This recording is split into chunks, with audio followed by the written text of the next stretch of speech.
పిండుకోవాలి.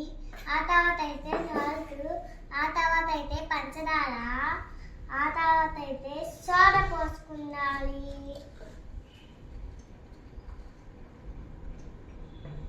ఇప్పుడు నేను నిమ్మకాయ పిండుతున్నా. పిండేసా ఫ్రెండ్స్, ఇదిగోండి.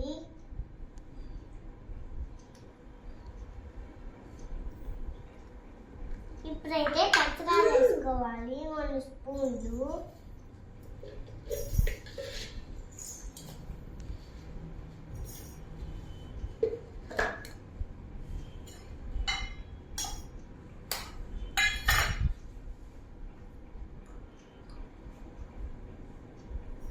ఉప్పు. ఇప్పుడు సోడా పోసేసుకోవాలి.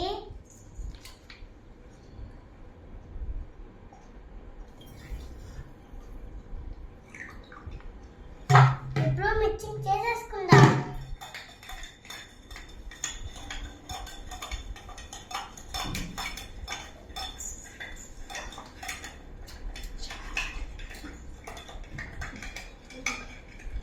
సాలేదు, కొద్దిగా వేసుకుందాం.